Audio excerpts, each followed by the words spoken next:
Hello and welcome to the Moto2 race here in Spain. It is the second race of the day for the Moto category. And I'm a commentator, Megan Birch, but I will be handing over to TNT throughout this session and making slight comments when something interesting happens, like when there is a yellow flag. So right now, I shall hand over to TNT. About him earlier, the young Australian Senna Aegis is talking to Rachel. Senna, first time on the front row. How different does it feel when you can't see any bikes in front of you out here? What's the plan for this one? It's good, I tell you. We worked hard for it. Just missed out on pole. I'd be lying if I saying I didn't really want pole, but oh well, this is good. I'm feeling really good. Pace is good, so yeah, I can't wait to get stuck in. Good luck. Thank you. Thanks. Yeah, it was less than, they were within hundreds of seconds at the front. It was so tight. I saw his dad when I walked into the paddock this morning, absolutely delighted with Senna's performance and, you know, managing to put things together now. And that's it, isn't it? To put the building blocks together and create that stable platform. It's so easy. It's only his second year in this paddock, so, I mean, he's doing amazing. You know what this track's like? It's such a short drag up to turn one, then an even shorter drag downhill into a hairpin corner turn two. You need... Qualifying on the front row is huge. It takes you out of that danger zone. So, yeah, and he's got pace. It weren't a one-lap wonder. So, yeah, Senna's really impressed me.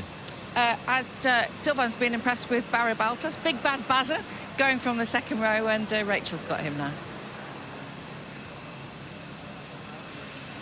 Barry, second row. We know how fast those guys in front of you are, though. How important will it be to use them and try and get a great start out here? Yeah, well, we are doing a good job during the start of the weekend. We are feeling quite fast this weekend, so the pace is there. We just need to enjoy, but it's a track that everyone do 1 million of laps, so the race is always different, but we will enjoy and bring more points as possible at home. Good luck. Just about to embark on 1,000,001 in terms of laps, but it really seems to be gelling with this team, doesn't it? Yeah, it's made a massive difference. He was out of a ride at the end of last year. We thought he was out of the paddock, really. And it's funny how fortunes can change, and he's ended up now having Aaron Canet as a teammate. So you've got an experienced teammate. You can look at his data, you can learn from him. And he's taken this opportunity. I think sometimes you need to be shocked into realising you've not got this God-given right to be in this paddock. So actually losing your job at the end of last year, it was almost the best thing that could have happened for him. It sort of shocked him, his system. He's now got a second chance, and he's not going to let this one slip. Dennis Onchu from the second row, all action always. Yeah, well, we're talking about fireworks early on, you know, from the second row, Dennis Onchu, he will be very aggressive. We know I right, and he's been really fast, actually. He's been sort of top three pace, Dennis Onchu, so he could be on the podium. Yeah, looking very aggressive this weekend and clearly very confident. And another Kalex starter in Diego Moreira. Yeah, which, strange season. I expected more from him this year. There's been the odd good session and the odd race, but in general he's been slightly off the pace, so he's almost out of place in fifth place, but I'll try not to say place one more time. Let's hope he can place really well in this race. Well, he did do it, but anyway. 12th for Chele Vieto, who you were just looking at. Just very quickly, what kind of race are we going to see here? It's going to get stretched out. Gonzalez is going to... I know, don't give me that look. I'm sorry. This is what... They need to stop him early. They need to stop Gonzalez early. Absolutely. Because if he gets the whole shot, he's going to stretch the field. It is honestly a little bit of a repeat across all the classes, this really, isn't it? Because we're going to probably say the same in MotoGP as well. But that's the scene here, the spaceship in Jerez de la Frontera for your Moto2 race 2025. Your front row, Senna Aegis made it up there, Albert Arenas, and it's Manu Gonzalez in pole position, and Michael is alongside Gav. Thank you very much, Susie. Spanish 1-2 in qualifying, a packed house in Jerez, and a grid stacked with potential. Manuel Gonzalez is in pole position. He's got Arenas and Aegis right on his heels. So many hard chargers behind him. Moto2 ready to kick off.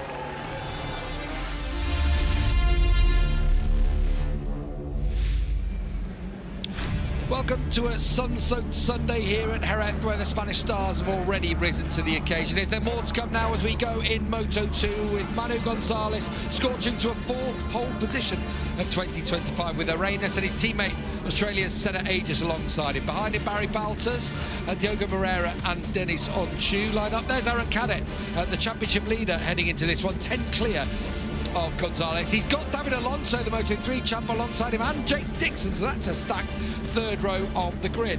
Then it's Philippe Salich alongside one of the surprise rookies of the year, Danny Olgado in 11th. Celestino Vietti rounds out that row after a crash for him during qualifying. There we see Joe Roberts on the 6th row of the grid. He was on the podium here 1 year ago. Further back down through the order, Tony Arbolino's the surprise. Not been a weekend for him at all. He's standing 24th. Sergio Garcia, of course, who was battling for the title in Moto2 last year, ended up finishing 4th with injuries. Had an injury to start the year. He's going back to fitness now, but for Sergio Garcia, still not quite there after he broke a metacarpal bone in his right hand. The worst place that you could have it, really, for a motorcycle race. Don't they start championship leader Michael? Stands packed, centres rising. Can he rise to the occasion here, Canet? He sounds confident. He's looked good all weekend. I don't know if he can defeat Manuel Gonzalez. I could be proved wrong, but it just looks like Manu's had a little bit more than everyone else, especially in the second part of the lap as you come around the fast right-handers. Aaron Canet's, he's 10 points at the top of, or 10 points in front of Manuel Gonzalez at the top of the championship table, but this will it'll be one of those races because of the temperature increase up to 42 degrees on track, and typically it gets hot, it gets a little greasy, and that's where Aaron Canet finds a little bit more performance. So it could be a bit of a change around from the pace we've seen all weekend, where Gonzalez had a little more in his pocket. Obviously, we've seen Jake Dixon win twice this year. We've seen Celestino Vietti challenge up the front, but the Bosco Oscuro riders this weekend, as we go on board with Dixon 3rd in the championship, the Bosco Oscuro bikes, although they won here a year ago, have found that going a little bit more tough this weekend. Why do you think that would be? Yeah, it seems to be we spoke to Sam Lowe's yesterday morning. He was in the co-coms with us, and he was saying about the extra grip they got from the Bosco Oscuro, but through this part of the racetrack, the grip from the rear pushes the front. I was talking to some of the riders, and they say the Bosco Oscuro is a little bit stiffer in the front end. It's just not naturally turning through these fast right-handers, so just giving away a little. Could it be something to do with that new Super Soft SCX Pirelli tyre, the one that's used, you might have heard it talked about in World Superbike, just giving them that even more grip and doing something, because that's what they didn't have here a year ago. Yeah, true. We haven't seen the SCX yet. Everyone on the grid, apart from Joe Roberts, has chose to race that Super Soft tyre. Sometimes you throw extra grip in and it gives you no end of front end issues. Track temperature, Pirelli have just sent another one. It's over 40, it's 42 degrees, could be greasy out there. That is another little bit of information the riders will have to bear in mind. There is Senna Aegis, superb during practice all weekend. He's going to challenge, he'll be up for it, he'll be trying to challenge his teammate. The best we've seen so far from David Alonso, who was brilliant on the Moto3 bike, although crashed out in the race last year. In Moto2, 21 laps ahead, around one of the sport's true heartlands. The stage is set. Gonzalez mighty all weekend. Can he soak up the pressure on home soil? A bit of a wheelie from Barry Balters behind him. Senna Aegis got away great from the outside of that front row inside, I suppose, as they go down to turn 1. And now you just see Arenas is being swallowed up by Diogo Moreira. And around the outside, Denis Onchu, aggressive early on. It's Gonzalez leading. Moreira really, he was almost on the curbs on the inside. Oh, and we got a crasher. Alonso Lopez it is, who's gone down on one of the Bosco Oscuro machines. He's going to have to rejoin at the back. Senna Aegis, he done well there in those first couple of corners. He's coming. He's straight looking to make a move immediately on Manuel Gonzalez. Diogo Moreira feisty into turn 2, but Senna just closed the door. Someone we haven't talked about who's had pace this weekend is Denis Onchu. He's actually sat the fastest laps of the weekend, quicker than pole he went. So just keep an eye on the number 53 right on the curbs on the outside. That's brave from the Turk, and he's going to get a little nudge on the inside. Albert Arenas doing exactly the right thing, but don't worry. Oh, Denis wants it in, did he, on the inside, but he had to roll out. Yeah, turn 7 on the outside, you're leaving yourself open for a contact, but Onju did think better of it at this point in the the race. Moreira making a move into the braking zone in turn 6 up the inside of St. Aegis. He's looking good here in these opening few sets of corners. Solid start for Jake Dixon as well. He's made it past David Alonso. He's up into 7th place. I think that's a really solid opener from him. He is the top of the Bosco-Scuro bikes. So it's Gonzalez leading as expected. He's so strong in this sector of the racetrack. Moreira, it is who is leading the charge behind him. It is good to see Arenas going to have to go a high line. He's riding so close to the rear tyre of Aegis. Someone else gone down in there. David Alonso has slid out. Oh my gosh, first lap Moto3 last year, that corner. First lap Moto2 this year. Yeah, looks like a carbon copy of 1 year ago in a very different position. Mired in the pack a little bit. After having a solid weekend, that's a disappointment for the young Colombian. Did you see Barry Valdes there in the final turn? Having another 2-for-1. He was up the inside of both Onchu and Albert Arenas. I think it was Daniel Gardo, just to jump in. I'm pretty sure it was Daniel Gardo. I've just seen the pink of Alonso's helmet further back down the order. So I'm pretty sure it was Daniel Gardo who's gone down. So thankfully, David Alonso, all the Colombian fans who just switched off, hopefully they'll come back to us now because he is still in this race. Sorry, Michael. Yeah, sorry, I called it wrong. I just seen what I thought was Alonso's helmet, but yeah, they do wear 2 different brands with Bell and Aero. So, still Gonzalez leads, Moreira 2nd, Aegis in 3rd, then Barry Valdes in 4th. Has looked strong all weekend. Arenas is the block at the moment for Denis Onchu, and then a slight gap back to Jake Dixon, who's under pressure from Isan Guevara. Where's that come from? Up 6 places from his grid position. Wow, that's a good start from Guevara, who's been languishing down right at the back of the field all weekend. That's Onchu running wide. So that's 2 laps in a row where at turn 6 has cost him. Yeah, heavier fuel load at the moment just seems a little trickier for Onchu to be as consistent. And he's lost a bit of ground, stuck in behind Albert Arenas. They've just lost touch with the top 4. Onchu will come back for sure, but not as consistent as he's been throughout the weekend in terms of hitting those apexes. We heard from Aaron Canet in that interview before. He's down in 9th place, just behind Dixon, who has been passed by Isan Guevara, who becomes the top Bosco-Scuro by contract. The fastest rider on the circuit is Barry Valdes. There he is, the number 7, the Belgian youngster, who's had a really solid start to the year. 4 finishes, 3 of them in the top 7. You'd have to say that's an excellent start, and he's got away well here. Yeah, he's having a go. He's seen the rear wheel off the ground, breaking into turn 2, getting all lively, but he pulled it down. Didn't cost him any time. He's going to find a way through on St. Aegis before too long. We know with Barry's riding style, typically aggressive, all action, overworks his tyres on occasion, and he is on the super soft rear. So at the moment he's going forward, but can he maintain that pace? I feel like Gonzalez at the moment just dosing it in these early stages. Just finding his rhythm, as you say, full fuel tank. Here we go again, Denis Onchu on Arenas. This time, gets it stopped. No way back on the inside on this occasion for the former Moto3 world champion. And Onchu takes 5th place from him. Now, I think Onchu has the kind of pace to run right at the front. A few little mistakes, but he's just steadied the ship on this lap. Into turn 6, he went up the inside, but didn't go wide, so he just needs a few good corners, and he will be getting back across to the top 4. Not sure what happened to Jake Dixon, but in that first sector, he lost 2 positions to Canet and Vietti, who both came through on him. We know that Jake, sometimes in the early stages of the race, just takes a couple of laps for him to feel those tyres underneath him, and if he just has to keep the rhythm going. Someone was sat up there, wasn't there, in the chasing pack, as Valdes attacks Aegis and runs him a bit deeper. Look, I thought he lost the front there as well, Valdes, but he got through. It's a hard move. It is. Turn 13 is a difficult one to pull off without contact, but Aegis, he's wasting no time to fight back into turn 1, although Valdes a little better on the brakes. So, Valdes gets through. He is running a decent pace. Now Gonzalez, fastest lap of the race again, a 140.3, trying to impose a rhythm on this race. I expected Canet to be in this group, but he's lost touch. He is in the battle with Vietti, Dixon, David Alonso and Philip Salach. So, yeah, despite Canet having good pace this weekend, just not getting the start. And whenever that happens in Moto2, it's a struggle to get back from there. Yeah, just as we saw with Onchu trying to get past on the rain, as you get blocked, don't you? And this is a narrow circuit. There's not that many opportunities to overtake. You have to get creative around here. There is Jake Dixon. Oh, that's a late one from David Alonso. Yeah, Jake won't like that one from his... Well, they are good pals, aren't they, David and he? But I don't think Jake will be thanking his Colombian mate for that one. No, shared a pit box last year and got on really well. Oh, this is a good move from Canet. Not easy to pull off there on Izan Guevara, but fairly clean.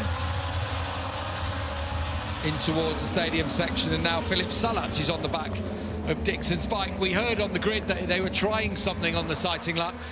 When you don't have warm-ups, a setting that you've thrown in there, he said we're treating it like a test, and I suppose that's the situation if they know they're not going to be able to challenge for the podium. Yeah, and Jake honestly looked better than he sounded confidence-wise on the grid. He definitely didn't sound the buoyant Jake Dixon we've seen of late. This weekend we've seen he and Salac ride together a lot with fairly good rhythm.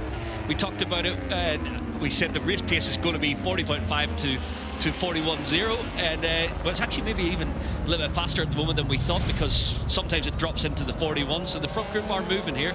Oh, this was the first lap incident between Alonso and teammate Danny Holgado. So actually, I mean, it was Holgado attacking Alonso. Alonso didn't relinquish, and it's Holgado who goes down. Yeah. That's teammates not really best pals. No, I think tensions could be a little bit strained between those two after this one. Yeah, David was Alonso a little bit aggressive, closing the door from the outside, and that was an awkward impact into the ground for Holgado as well. There's Vietti now, who's got ahead of Canet. So Vietti coming back through the field, qualified down in 12th. He crashed towards the end of qualifying.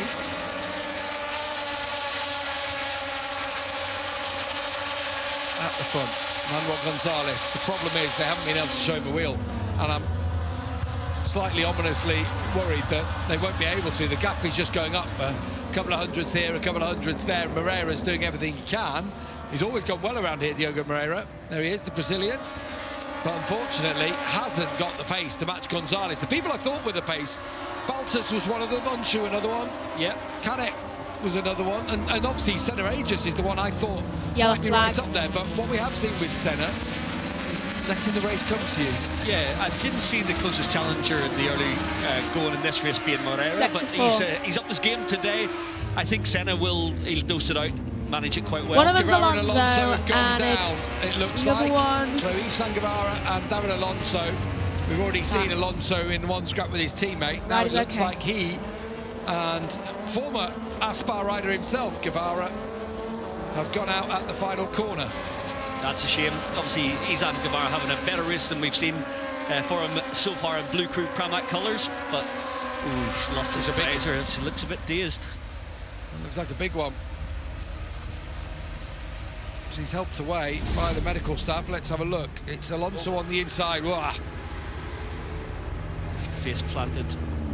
This could be a big one for this Guevara as well. Oh. Do you know what? Oh. Thankfully there, in one way, for Guevara, it was a high side, but also not thrown completely miles up and over the top, was it? It was it's going to be sore because he'll land on the bike. Yeah. Alonso to be fair, is Alonso's the one I'm worried about the way he did to collect the rear wheel with his face. Not good at all, but that's why he was dazed. And yeah, these helmets do their job, but that was a tough impact for him. Seems to be okay then. Out front, Manuel Gonzalez has opened the gap to Moreira to over 1 second. So Gonzalez starting to check out, looking for a second win of the season. Did a similar kind of race at Thailand, didn't he? Got to the front, had Vietti and Aegis for company. They scrapped. Gonzalez could cruise to the line. He's had 3 podiums already, but the stylish win at the opening round in Thailand, we haven't quite seen him emulate that type of form, but today he's shown it once again. Just such control out front. Like we've seen in Moto3, the boys did call it before, Sylvan and Neil expected this, and it is another metronomic pace so far, 40.3 to 40.5 for Manu Gonzalez, just making it hard for the chase pack. On the previous lap, Jake Dixon did a personal best lap. He's just done another personal best. Unfortunately, it's nearly 9/10 down on Gonzalez. Yeah, honestly, I didn't see the margin being as big as that. From what we'd seen throughout the weekend, Jake looked like he could run in the 40-second bracket relatively comfortably yesterday morning, but not quite working in now. Yeah, the top 5 on qualifying were within a 10. You know, there was at one point I was looking, I think it was when Sam was in here with yourself and Steve Day, as Baltas goes through now. It's going to be Baltas leading the charge to chase down Manuel Gonzalez. I revitalised Baltas this year, but there was a point I was sat next to Sam and we looked at the screen and down to 19th there was 0.3, or it was less than 0.4, 0.393 covering 18 riders, and you're thinking, this is absolutely ridiculous. How are you supposed to make any gap? But then Gonzalez just looked that much quicker in certain aspects of the racetrack, particularly the fast right-handers. Yeah, this part, watch him tipping off the curbs, little twitch from the rear, uses a decent amount of engine braking to get in there on the front brake, but it's how he steers through the middle, then gets onto the rear tyre, picks up the throttle, bit of rear wheel steer. He just looks so at one with the machine through there.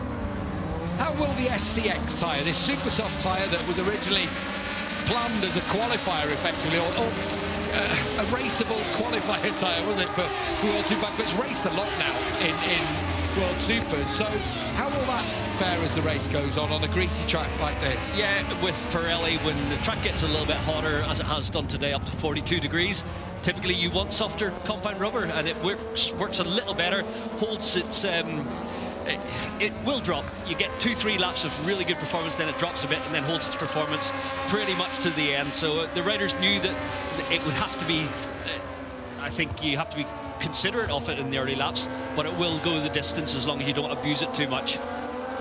Converging lines there from Baltus and Moreira as they come through Cito Pons corner down towards the hard-braking Dani Pedrosa corner. Baltus was much quicker than Moreira on the previous lap, but he's not able to break away from the Brazilian, and the gap is opening up further to Gonzalez. He's having to defend his position rather than set about chasing down Gonzalez. Yeah, this is nice from Baltus. We've seen some good performances from him of late, but it's over a year since the opening round of Qatar last season where we've seen him in as lofty a position. But yeah, front twitch there, he's on the limit, isn't he? And rear twitching as he approaches turn 10. When isn't he? When isn't he on the limit, Barry Baltus? But yeah, there was a twitch then dropping into 9. I'm thinking, oh, he's going to go here. He likes it loose, and he's not shy with the throttle up the corner. He's an aggressive rider. But yeah, with a super soft rear tyre, with Barry's size and his natural riding style, he may be one that suffers in the last few laps in terms of grip. Yeah, you felt like, you know, when he was signed by Fantic, you thought, OK, he's been thrown a lifeline there, because there'd been the odd moment. He had his podium, of course, in Qatar at the start of last year, and you're thinking, OK, Barry's a decent rider. Is he going to challenge for a championship? Is he going to challenge for podiums? I'm not sure, but he says in Fantic, the way he described it, and he's been with the RW racing team for quite a while, but he just said it felt like that next step up, and everything's being done professionally. He says he worked with Canet, sees how everything's working for him as well, and it's working, isn't it? He's transformed. Yeah, we heard from Robbie Locatelli before, team manager down there.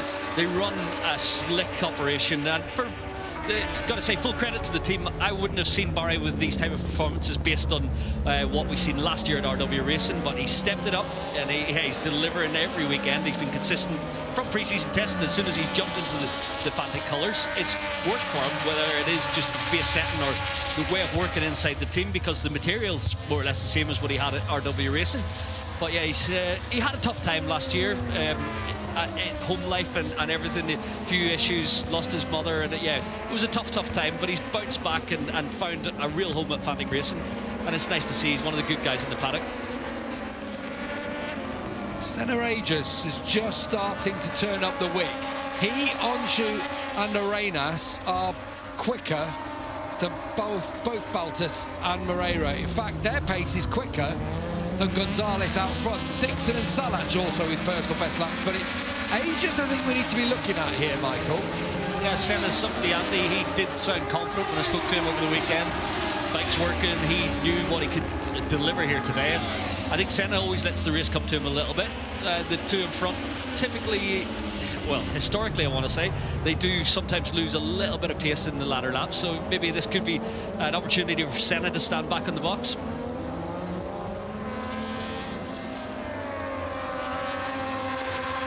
Now you see that previous lap. Again, Aegis a couple of tenths quicker than Baltus and Moreira. Okay, Baltus that wider line, doesn't he, on entry in there. Moreira more classical kind of line through it. Finishes the corner off. Gives Moreira no opportunity.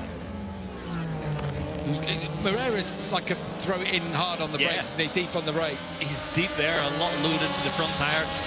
Good at decelerating into the apex and steering a little with the rear on approach. But yeah, he's comfortable with the bike on the move.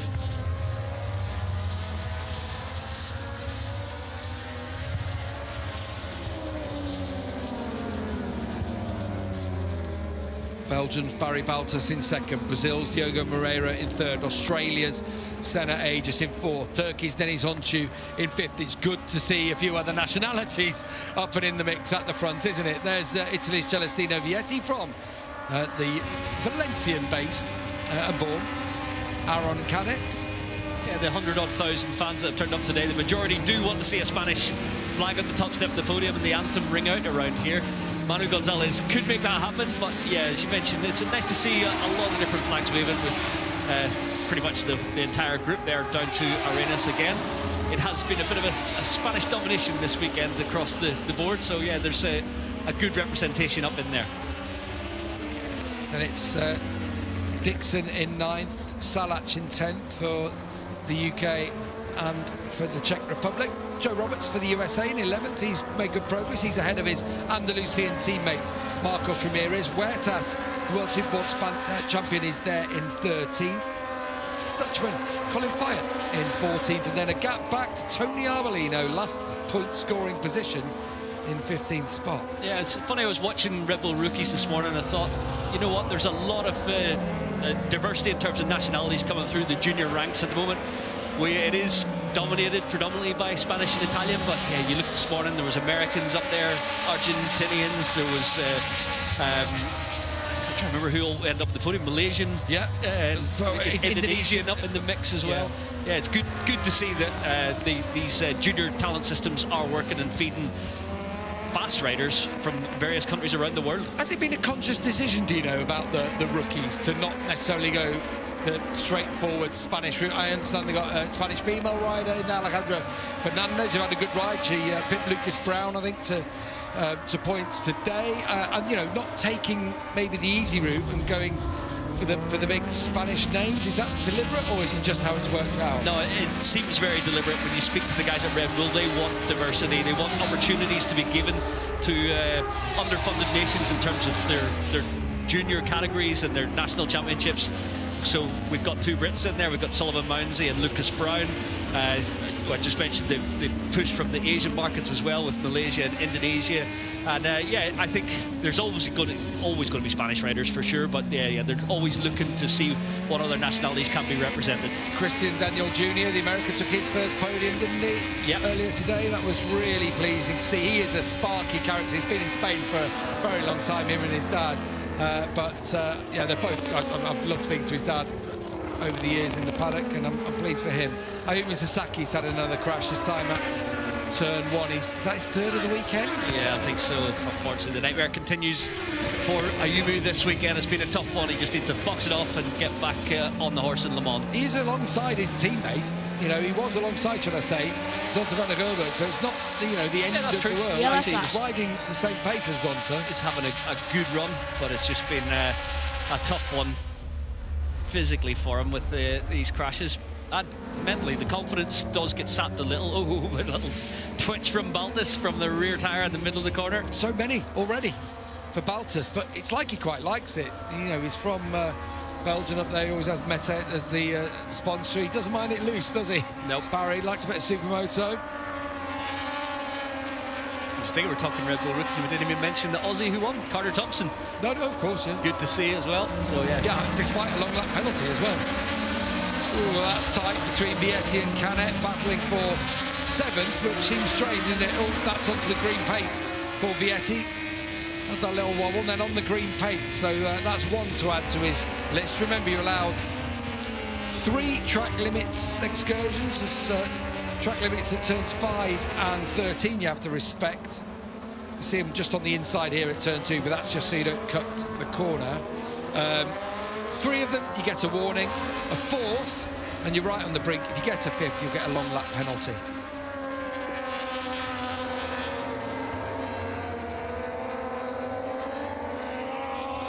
Championship leader Aaron Canet. We talk about the tough days. Obviously, down in 8th is not where Aaron Canet would have expected to be, but it's important to gain solid points. Likewise, Jake Dixon in 9th. They haven't got set up to battle with Gonzalez, with Baltus here this weekend. It is strange. I find it odd that Baltus is in there in 2nd place and Canet, the team leader and championship leader currently. Will he still be? He won't be championship leader at the end of the day if he finishes in this position. But yeah, it's still important to box off the points, but just not quite worked for him. Into the stadium section for Aaron Canet. Just perhaps losing touch with Vietti in front of him. It was a good ride from Vietti. He is the top Bosco Scura bike in the running. Yeah, Vietti's always solid, isn't he? He's come forward throughout the weekend, improved session on session, and had a little tip off, but yeah, solid race for him here. Jake did seem to up the ante a little bit. He's been consistent with his pace in the low 41-second range, but yeah, not enough to bring him forward into the battle with Canet and Vietti. Well, it's like Dixon and Salach. Steve sent me a message from the grid to say it's like they're plotting something out here that we have seen now. They've clearly seen that they're a step behind, and it's almost a conscious decision. I know Chaz has been working, Chaz Davis has been working with them this weekend on a few bits and pieces, but let's work together. Let's work this out. Let's ride around on the track together. I know when Jake said it's a test, that's not Jake Dixon that we know, is he? No. He's out there. He wants to battle for the championship, but clearly it's not working. Let's find what the problem is, because we don't want this to roll on to the next races. Exactly. He turned up in Argentina. The bike looked awesome from the first pre-practice, and he carried the momentum all weekend. Done the same again in Texas. In Qatar, it was a tough weekend. In the race, he was pulling a decent result out of the bag before the crash. It was going to be solid points. This weekend, still points on the board, but yeah, you're going in here trying something with the bike to improve it ahead of Le Mans and turn things around, but that is a different approach from Jake Dixon this year. He's prepared to accept those tough days. If it's only a 9th that's available, then you've got to accept it. You've got to get it home, and then fight back whenever you've got the speed in Le Mans. Joe Roberts and Marcos Ramirez battling for the American racing team.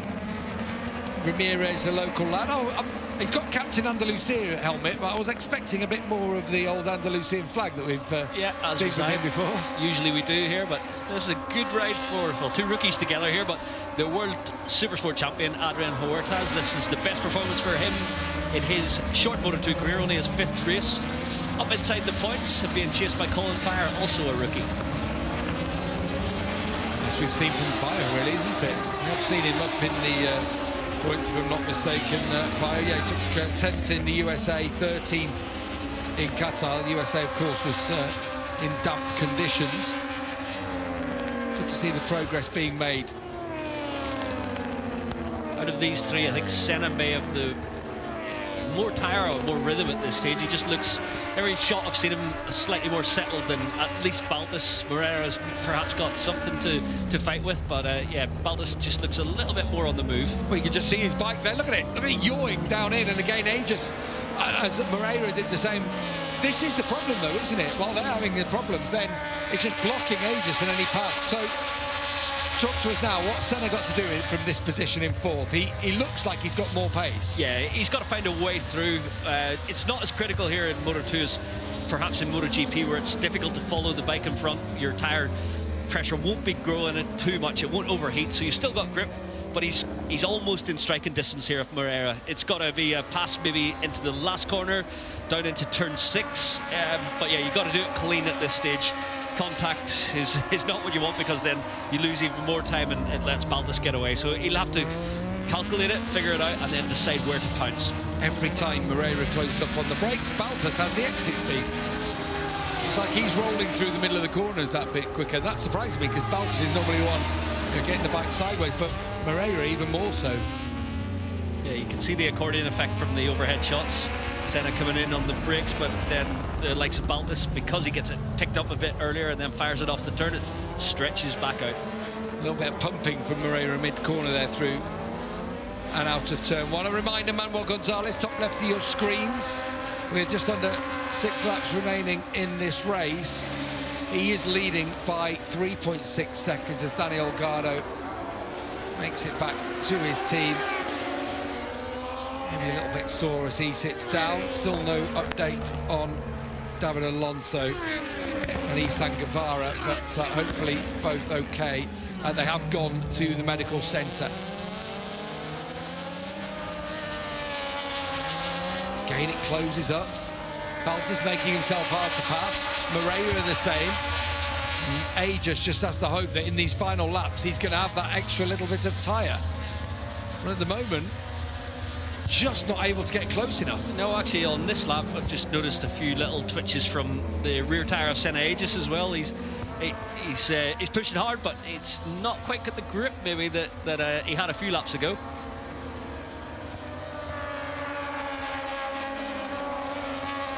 Senna, of course, rode in the European Moto2 series, which is based here in Spain, but he said, when I saw him on his looking, he doesn't have the depth of knowledge of Jerez. He didn't come through the Moto3 system in quite the same way. He stepped into Moto2, so he's not one of these who have born and grown up on this. Like, even though Manuel Gonzalez went the World Super bike route, World Super Sport route originally, will have come through the Spanish system and been here. Yeah, true. In his younger years, Manuel Gonzalez would have been riding in parallel with a lot of his peers, whereas yeah, I think Senna, he's moved to Andorra, spent a lot of time in the junior ranks over the last few years, but not quite as intimately, well, in terms of the number of laps these riders would have put in at Jerez over the years.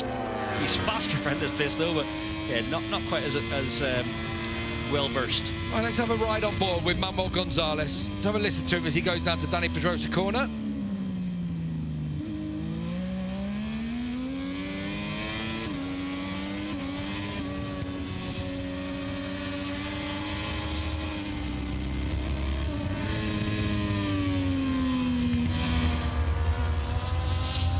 Make it sing there, just short shifting up the box out of 6 into 7, so smooth, and back shifting into 8, which is a surprise. Not many back shift into 8. Normally you roll through there in the same gear that you enter it. Senna's starting to look a bit racy here now, isn't he? Right in behind. Moreira's decided, right, I'm going to have to start making moves here if I want to take second place on the podium. I did love that on board with Gonzalez, of how smooth he sounded. Yeah. Just sounded like a little Sunday ride out for him. Yeah, it's awesome to watch someone make things look easy, and that's what Manu's doing right now. He did very similar in Thailand, and he said, boy, it wasn't as easy as it looked. He is working hard out there to be as silky smooth as he has been all day. Feels like Moreira there, I've just seen him last couple of times, diving a bit more towards the apex, trying to make himself wide, trying to stop Aegis having a path through. Gets close through turn 1. No one again pumping from Moreira as he puts the power to the ground. I thought Barry was maybe struggling for grip, but he has been loose all race long. With those few little moments, it's not hampered him in the slightest. Still lapping 41.5, a couple of tenths faster than Gonzalez at the head of the field, although you imagine Manuel's just watching his pit board and rolling it back a little bit over these last 4 laps. He rides loose, doesn't he, Barry? That is his sort of natural style. Yeah, aggressive, hard on the brakes, uses his stature, forces the bike. I thought Senna was maybe going to move to the inside there and have an attack on the brakes. Well, I wonder if he's trying to make Moreira outbrake himself and find a little way through, because he is watching Moreira getting later and later on the brakes into a lot of these hard braking zones. Trying to carry the roll, wasn't he, through turn 5, unable to find a path through. Balta second, Moreira third on the 10. Number 81 is Senna Aegis. And he's scrapping for silverware. Yeah, on this part of the lap, Moreira looks maybe stronger than Senna, although, yeah, Senna's certainly lining up a move, but it's not going to be easy here. These both riders are losing a little bit of contact with Barry Baltas. He's put 6 tenths into Moreira. Baltas again, she looks a little bit loose. There's a yellow flag further back down through the order. I think you can't quite see who might have gone down, if anyone. Maybe someone just running a bit wide. Dani Pedrosa corner. Oh, it's Alonso Lopez who's crashed out for a second time, and that's got to be the end of his race now. Yeah, I was watching his lap times, although he's just out there as a more or less a test session, but he's been quite fast, just a bit offline. Front tyre rolls under. Second crash of the race for Alonso Lopez. His season hasn't quite kick-started yet, other than, what was it, a podium in Texas. Here we go then. Senna Aegis going to have an inside line. This one's going to be tight as they come out. On Cito Pons corner. How close do you like it?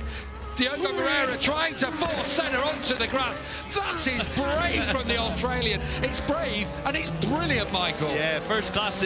I'll tell you what, he wasn't going to be intimidated in the slightest. He set it up so well out of 5. Right in the inside curb. He was millimetres apart all the way down the straight and millimetres off the grass. Neil and Silvan alongside his eyes on stalks watching that one. That was nerve-wracking stuff. Now, this is the part of the racetrack that Moreira has been strong on. And can Aegis just keep the Brazilian behind him now? Good move to get up into 3rd. Has he got anything to have a go at Baltus in the last couple of laps? Just over 2 to go now. And Aegis into the podium positions. Not sure if Baltus isn't slowing any. Last lap around 41.5. Let's see when he crosses the line this time. There's going to be about 6-7 tenths gap between the two. Again, you see hard on the brakes. That's where Moreira's strong. Late braking. And he has to stick in now behind Aegis and find a way back past the Australian. At the front, still Gonzalez. Ploughing a low furrow out there, 41.6. The gap between Aegis and Baltus was 1.2 across the line. The problem that Senna's got here is he's got that pesky fly of Diogo Moreira behind him, hasn't he? Yeah, he's got to defend. He's got to push on, though, I think, over this penultimate lap and see if any mistake befalls Barry Baltus. I don't think one's coming, though. It's a well-worked move, this. It's not, you know, how many times do you really see people... I know he passes eventually on the brakes, but actually, the way he's made that pass there is by riding the tighter line and attacking the exit at 5. Yeah, set it up on the exit of 5. It was very nicely done. He was alongside, all the work done. Just had to hit his marker in the braking zone, despite coming from a really different angle when you've been put all the way out to the grass, pretty much. There you can see the side of their tyres getting a real workout. Aegis in front of Moreira on the Italtrans machine.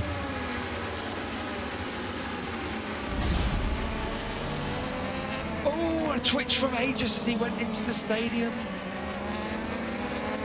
Hangs on, and again another twitch out high up on the curbs. Is the way back for Moreira. Final corner. That's surely where Moreira will fancy it now, and he's carrying the speed, isn't he?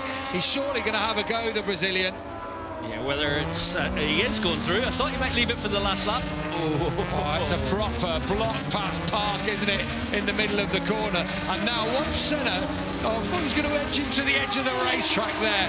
He does stay in there. He does well, actually, to even stay in it, Senna Aegis, but he just knew it was coming. Yeah, mild-mannered Senna. Oh! Then he's on to back at Albert Arenas, does the same kind of thing. Proper block passes. Moreira was attacking in turn 2, just in front. Moreira had attacked, but I think he had to give up position because on the switchback, it was the inside line for Senna Aegis. There's been a good last few laps from Baltus. Obviously, he knew the threat was there, but he's up the ante and he's got a comfortable margin, almost 2 seconds now over Aegis. But this battle on the last lap for the final step of the podium, it's going to go all the way to the final turn.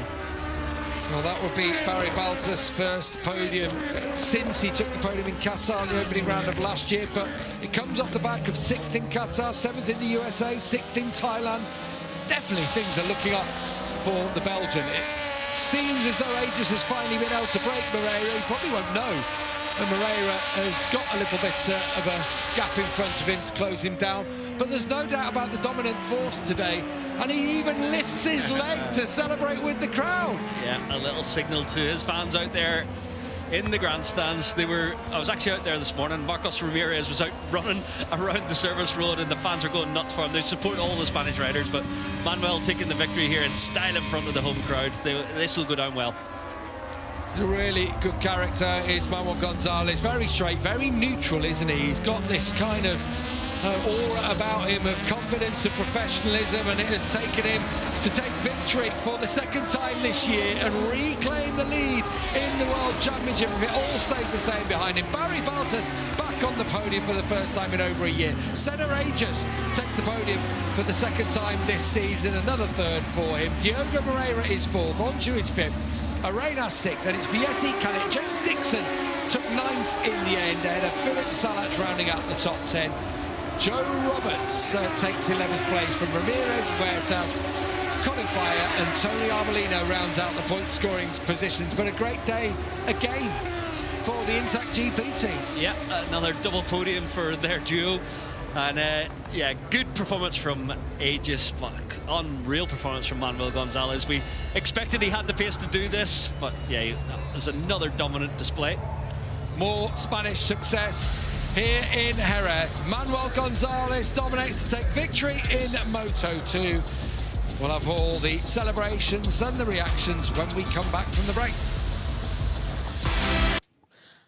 Right, well, that was Moto2, with obviously Gonzalez winning, and then Bottas coming in second, and I guess coming in third. Right, just checking when MotoGP will be on. MotoGP we will be live around 12:50 to 12:55, so in about an hour's time for the MotoGP Spanish Grand Prix. Please go over to this channel for the race on there, or over onto JB Motorsports 1, where I believe the touring cars is currently on, which Joshua Birch is at Donington for the opening round of the season. Thank you for watching. Please join us again later on either channel. Thank you. Goodbye.